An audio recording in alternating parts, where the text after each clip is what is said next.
Muy bienvenidos, hermanos. Qué bueno que estemos reunidos a través de este medio, cada uno desde nuestras casas, pero honrando y bendiciendo el nombre del Señor. Este mensaje se llama ¿qué miras? ¿Qué estás mirando en este tiempo? ¿Qué es lo que pones delante de tus ojos? ¿Y qué es lo que permanece luego en tu mente y en tu corazón? Mira, acompáñame al versículo 4 del capítulo 24 de Mateo. Dice, respondiendo Jesús, le dijo, mirad que nadie os engañe, y oiréis de guerra y rumores de guerra, mirad que no os turbéis, porque es necesario que todo esto acontezca, pero aún no es el fin. ¿Te suena parecido a lo que escuchamos todos los días? Pestes, guerras, enemistades entre países, la grieta política, ideológica y tantas otras cosas que nos separan todo el tiempo. Fíjate que el versículo 4 dice, mirad que nadie os engañe, y el versículo 6 dice, mirad que no os turbéis. Buscando un poquito en internet, la palabra perturbar viene del latín perturare, y significa destruir el orden. Sus componentes léxicos son el prefijo per, que significa completamente, y turbare, que significa hacer remolinos. ¿Recordás que somos seres tripartitos? Que tenemos espíritu, alma y cuerpo, y el orden debe ser ese, y no se deben desestabilizar. El versículo 6 nos dice, mirad que no os turbéis. Ahí es donde tenemos que poner nuestros ojos. No te hagas matete. Dios nos habla en su palabra qué mirar cuando escuchemos estas cosas. Acompáñame a 2 Corintios 4:18. No mirando nosotros las cosas que se ven, sino las que no se ven, pues las que se ven son temporales, pero las que no se ven son eternas. Dios nos dice en su palabra, pongamos los ojos en lo importante. ¿Qué será lo importante? Lo que no se ve. No la circunstancia, sino el propósito. Mira, 2 Corintios 4, 17 y 18. Dice, porque esta leve tribulación momentánea, gracias Señor, porque esto es momentáneo, produce en nosotros un cada vez más excelente y eterno peso de gloria. ¡Wow! Lo que estamos viviendo ahora no va a ser para toda la vida, gracias Señor. No mirando nosotros las cosas que se ven, sino las que no se ven, pues las cosas que se ven son temporales, pero las que no se ven son eternas. Vamos a avanzar un poquito más. Juan capítulo 4, versículo 7. Vino una mujer a Samaria a sacar agua y Jesús le dijo, dame de beber, pues sus discípulos habían ido a la ciudad a comprar de comer. La mujer samaritana le dijo, ¿cómo tú siendo judío me pides de beber? Que soy mujer samaritana, porque judíos y samaritanos no se tratan entre sí. Respondió Jesús y le dijo, si conocieras el don de Dios y quién es el que te dice, dame de beber, tú le pedirías y él te daría agua viva. La mujer le dijo, Señor, no tienes con qué sacarla y el pozo es hondo. ¿De dónde pues tienes agua viva? ¿Acaso eres tú mayor que nuestro padre Jacob, que nos dio este pozo, del cual bebieron él, sus hijos y sus ganados? Respondió Jesús y le dijo, cualquiera que bebiere esta agua volverá a tener sed, mas el que bebiere el agua que yo le daré no tendrá sed jamás, sino que el agua que yo le daré será en él una fuente de agua que salte para vida eterna. La mujer le dijo, Señor, dame esa agua para que no tenga yo sed, ni venga aquí a sacarla. Y acá está el momento clave. Jesús le dijo, ve, llama a tu marido y ven acá. Respondiendo la mujer, le dijo, no tengo marido. Jesús le dijo, bien has dicho, no tengo marido, porque 5 maridos has tenido y el que ahora tienes no es tu marido. Esto has dicho con verdad. Le dijo la mujer, Señor, me parece que tú eres profeta.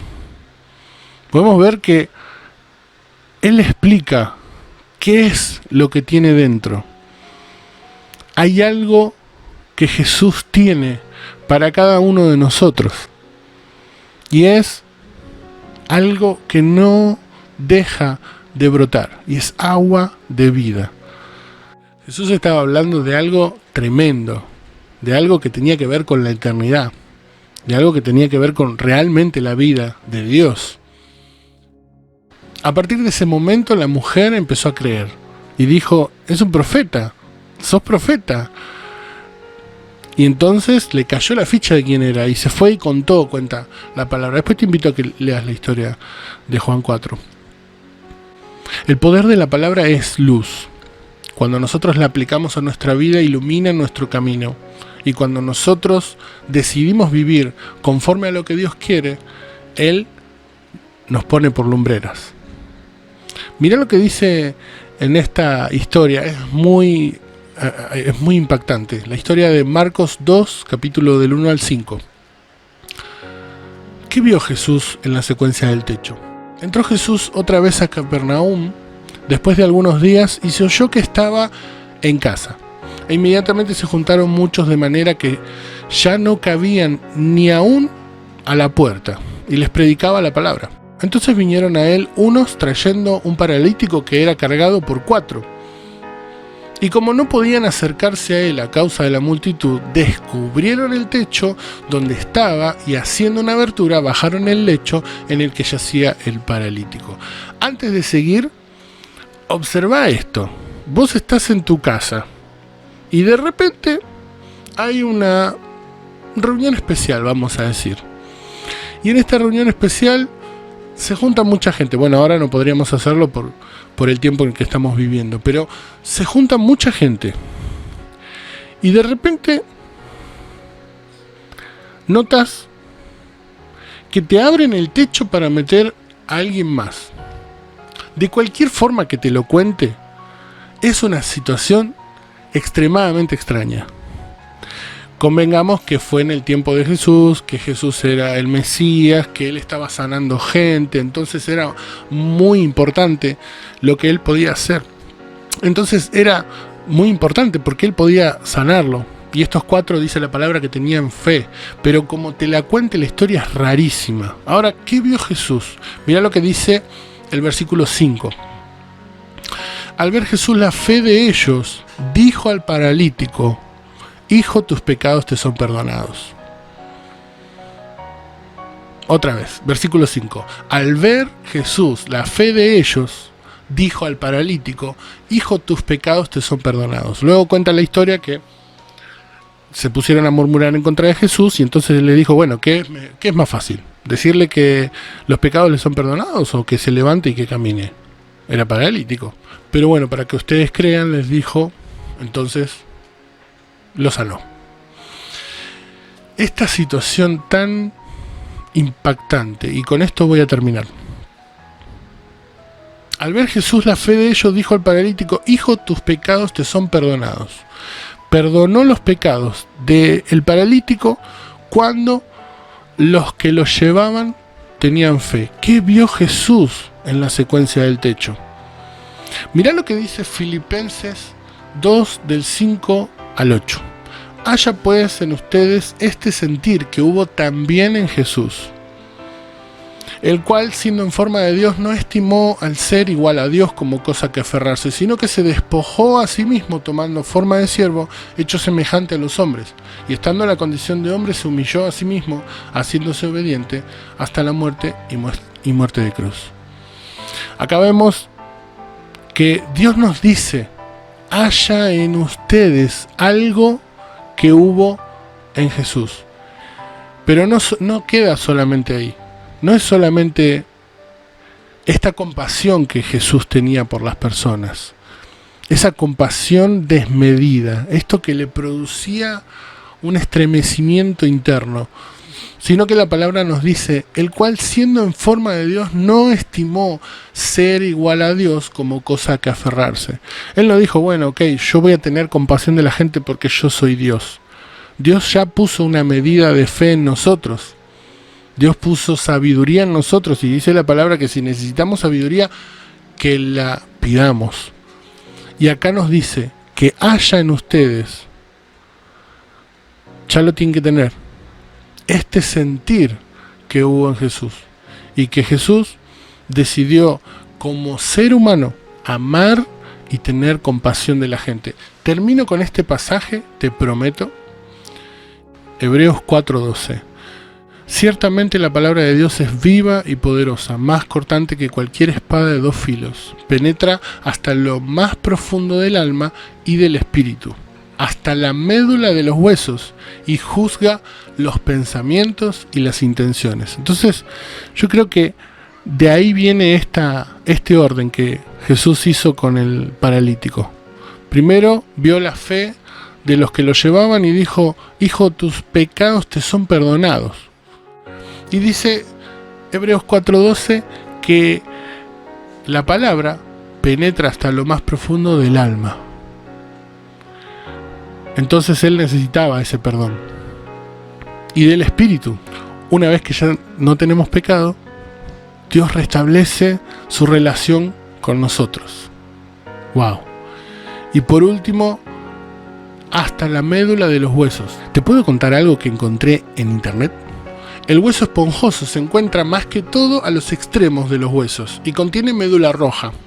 La médula ósea se encuentra en el centro de la mayoría de los huesos y tiene muchos vasos sanguíneos. Hay dos tipos de médula ósea, la roja y la amarilla. La médula roja contiene células madres sanguíneas que pueden convertirse en glóbulos rojos, glóbulos blancos o plaquetas. Cuando leí esto dije, ahora me cae la ficha un poquito más. Dios no solamente quiere sanar tu alma, no solamente quiere restablecer su conexión con nuestro espíritu, sino que también te va a dar la sanidad. Su palabra es poderosa, más cortante que espada de dos filos, y penetra hasta el fondo del alma, hasta el fondo del espíritu y hasta el fondo de los huesos. Y ahí en el fondo de los huesos es donde se generan nuestros anticuerpos. Me gustaría que en este momento podamos orar.